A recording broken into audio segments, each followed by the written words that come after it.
안녕하세요. 우리 집 건강노트입니다. 연일 계속되는 35도를 넘나드는 폭염 속에서도 건강을 위해 운동을 포기할 수는 없죠. 그런데 많은 분들이 더위 속에서도 평소처럼 운동하면 되는 거 아닌가? 라고 생각하시는데요. 사실은 그렇게 간단하지 않습니다. 언제 운동해야 하는지, 어떤 강도로 해야 하는지, 어떤 위험 신호를 놓치면 안 되는지, 이런 세부적인 것들이 우리 생명을 좌우하거든요. 오늘은 과학적 근거를 바탕으로 무더위 속 안전한 운동법을 알려드릴게요. 대한스포츠의학회의 2023년 열중질환 예방 가이드라인과 분당서울대학교 병원, 삼성서울병원 등 주요 의료기관의 연구자료를 토대로 정확한 정보만 전달해 드리겠습니다. 올바른 운동법을 알고 실천하는 것만으로도 여름철 건강을 크게 개선할 수 있으니까 끝까지 집중해서 들어보시기 바랍니다. 그럼 지금부터 무더위 속 안전한 운동의 과학 함께 알아보시죠. 먼저 언제 운동해야 하는지부터 정확히 알아보겠습니다. 대한스포츠의학회에 따르면 여름철 운동은 시간대 선택이 가장 중요한 요소라고 강조하고 있어요. 기온과 자외선 지수, 습도를 종합적으로 고려해야 한다는 거죠. 새벽 5시 30분에서 7시가 가장 이상적입니다. 이 시간대는 기온이 하루 중 가장 낮고 자외선 지수도 3 이하로 안전한 수준을 유지해요. 삼성서울병원 스포츠의학센터 자료에 의하면 새벽 시간대의 평균 기온은 일중 최고 기온보다 5도에서 8도 정도 낮다고 합니다. 저녁 7시에서 8시 30분도 좋은 선택입니다. 해가 기울면서 기온이 내려가고 습도도 상대적으로 낮아지거든요. 분당서울대학교 병원에서는 일몰 후 1시간 정도가 지나야 지표면 복사열이 충분히 식어 운동하기에 적합하다고 권장하고 있어요. 오전 10시부터 오후 4시까지는 절대 피해야 합니다. 특히 정오 시간대는 최악이에요. 이 시간대에는 자외선 지수가 8에서 10일까지 올라가며 이는 매우 높음에서 위험 단계에 해당합니다. 국민건강보험공단 자료에 따르면 오후 1시에서 3시 사이에 운동 중 열사병으로 응급실에 내원하는 환자가 전체의 60%를 차지한다고 해요. 분당서울대학교 병원에서는 기온에 따른 운동 가능 여부를 제시했는데요.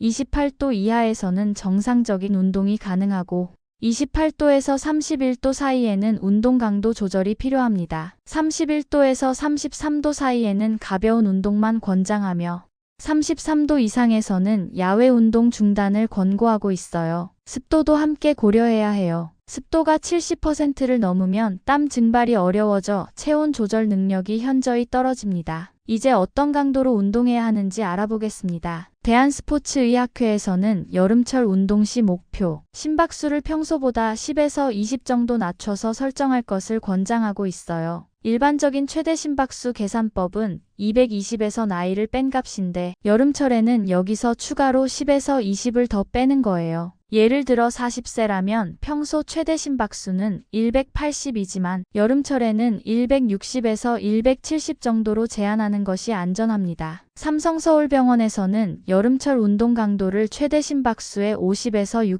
60% 수준으로 유지할 것을 권고하고 있어요. 평소 운동 시간도 대폭 줄여야 합니다. 일반적으로 평소 운동량의 70% 수준으로 조절하는 것이 좋아요. 평소 60분 운동하셨다면 40분으로 단축하시고 평소 30분 운동하셨다면 20분으로 줄이는 거예요. 운동 중간에도 10분에서 15분마다 반드시 휴식을 취해야 합니다. 이때 그늘에서 충분히 체온을 낮춰주는 것이 중요해요. 저강도 운동은 심박수 최대의 50% 이하로 천천히 걷기나 가벼운 스트레칭, 요가나 태극권 정도가 해당됩니다. 중강도 운동은 심박수 최대의 50에서 60% 수준으로 빠른 걸음으로 걷기나 실내 수영장에서의 수영, 실내 자전거 등이 좋아요. 고강도 운동은 여름철에는 피하는 것이 좋습니다. 특히 축구, 농구, 테니스 같은 격렬한 스포츠는 기온이 30도를 넘으면 위험할 수 있어요. 우리 몸이 어떻게 체온을 조절하는지 이해해야 안전하게 운동할 수 있어요. 정상적인 체온은 36.5도에서 37.5도 사이입니다. 운동할 때는 근육에서 열이 발생하고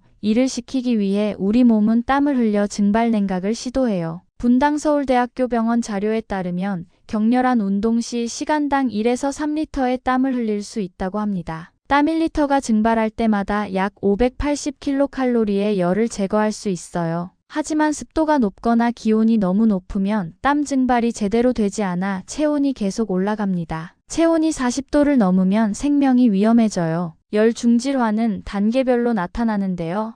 열경련은 체온이 정상이지만 근육에 쥐가 나는 증상이에요. 주로 종아리, 허벅지, 복부에 발생하며 전해질 불균형으로 인한 현상입니다. 열탈진은 체온이 37에서 40도까지 올라가는 상태로 심한 갈증과 어지러움, 구역질과 구토, 두통과 피로감이 나타나요. 이때는 땀이 여전히 많이 납니다. 열사병은 체온이 40도 이상으로 올라가는 생명을 위협하는 응급 상황이에요. 의식 저하나 혼수 상태가 나타나고 땀이 나지 않거나 급격히 감소하며 피부가 뜨겁고 건조해집니다. 대한응급의학회에 따르면 열사병의 사망률은 10에서 50%에 달한다고 해요. 조기 발견과 즉시 치료가 생명을 좌우합니다. 운동 중 나타나는 위험 신호를 놓치면 안 됩니다. 즉시 운동을 중단해야 하는 신호들을 알려드릴게요. 어지러움이나 현기증이 느껴지거나 심한 두통이 생기거나 구역질이나 구토 증상이 나타나면 바로 멈춰야 해요. 또한 과도한 피로감이나 집중력 저하, 갑작스러운 근육 경련이 일어나도 마찬가지입니다. 삼성서울병원에서는 이런 증상 중 2가지 이상이 동시에 나타나면 즉시 운동을 중단하고 시원한 곳에서 휴식을 취할 것을 권고하고 있어요. 목표 심박수를 10 이상 초과하면 강도를 즉시 낮춰야 해요. 스마트워치나 심박수 측정기를 활용하는 것이 좋습니다. 운동 전후 체중을 측정해서 체중 감소가 2%를 넘으면 탈수 상태입니다. 예를 들어 70kg인 사람이 1.4kg 이상 감소했다면 위험한 수준이에요. 운동 후 소변이 진한 노란색이거나 갈색을 띈다면 심각한 탈수 상태입니다. 열탈진이 의심될 때는 즉시 시원한 그늘로 이동하고 옷을 느슨하게 풀어주세요. 찬물이나 이온 음료를 천천히 섭취하고 젖은 수건으로 몸을 식혀주는 것이 좋습니다. 열사병이 의심될 때는 즉시 구급차를 호출하고 119에 신고하세요. 체온을 급속히 낮춰야 하므로 얼음이나 찬물로 몸 전체를 식혀주고 의식이 없다면 기도를 확보해야 합니다. 분당 서울대학교 병원에서는 열사병 환자의 체온을 30분 이내에 39도 이하로 낮춰야 생존율이 높아진다고 강조하고 있어요. 운동 중 수분 보충은 생명과 직결됩니다. 운동하기 2시간 전부터 천천히 수분을 보충해야 해요.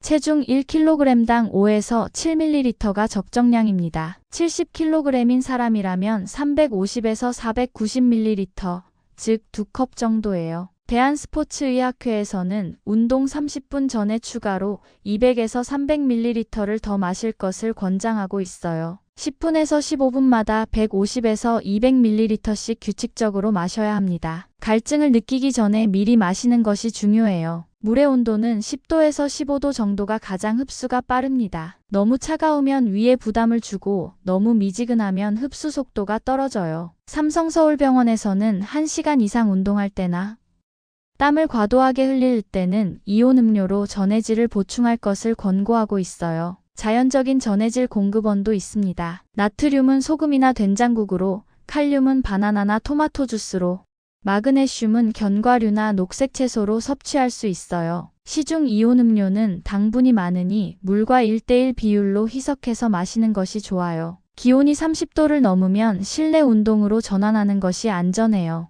에어컨 온도 설정은 22도에서 24도가 적당합니다. 너무 춥게 하면 오히려 몸에 무리가 가요. 환기는 1시간마다 10분씩 환기해서 산소 농도를 유지해주세요. 추천 실내 운동으로는 러닝머신을 천천히 속도로 이용하거나 실내 자전거, 계단 오르내리기 홈트레이닝 등이 있어요. 불가피하게 야외에서 운동해야 한다면 밝은 색상의 헐렁한 옷을 입으세요. 면 소재가 좋고 모자는 필수예요. SPF 30 이상의 자외선 차단제를 바르고 2시간마다 덧발라주세요. 그리고 나무 그늘이나 건물 그늘을 최대한 활용하세요. 직사광선은 피해야 해요. 여름철 수영은 좋은 운동이지만 주의할 점이 있어요. 실내 수영장은 수온이 26도에서 28도 정도가 적당합니다. 너무 차가우면 심장에 부담을 줄 수 있어요. 야외 수영장에서는 오전 10시 이전이나 오후 5시 이후를 이용하세요. 한낮의 수영장 바닥은 화상을 입을 정도로 뜨거워요. 분당 서울대학교 병원에서는 수영 후에도 충분한 수분 보충이 필요하다고 강조하고 있어요. 물속에서도 땀을 흘리거든요. 어린이는 성인보다 체온 조절 능력이 떨어져요. 체표 면적 대비 체중이 작아서 외부 온도 변화에 더 민감합니다. 만 12세 이하 어린이는 기온 28도 이상에서는 야외 활동 제한하고 청소년인 경우 30분마다 반드시 휴식, 수분 보충량 늘려야 합니다. 고령자는 갈증을 느끼는 능력이 떨어지고 신장 기능도 저하되어 있어요. 대한노인의학회에서는 고령자의 경우 목이 마르지 않아도 20분마다 수분을 보충할 것을 권고하고 있어요. 만약 당뇨병 환자라면 혈당 조절이 어려워지고 탈수 위험이 높아요. 운동 전후 혈당 체크가 필수입니다. 심장질환 환자라면 운동 강도를 더욱 낮춰야 해요. 의사와 상담 후 개인별 맞춤 운동 계획을 세우세요. 고혈압 환자라면 혈압약 복용 시간을 고려해서 운동 시간을 조절하세요. 일주일 스케줄 예시를 기온 30도 기준으로 말씀드리면 월요일, 수요일, 금요일에는 새벽 6시에 30분간 걷기를 하시고 화요일, 목요일에는 저녁 7시에 40분간 실내 운동을 하세요. 주말에는 실내 수영이나 홈트레이닝을 추천해요. 운동 전 준비물을 체크해 보세요. 충분한 물은 시간당 500ml를 기준으로 준비하시고 1시간 이상 운동하실 때는 이온 음료도 챙기세요.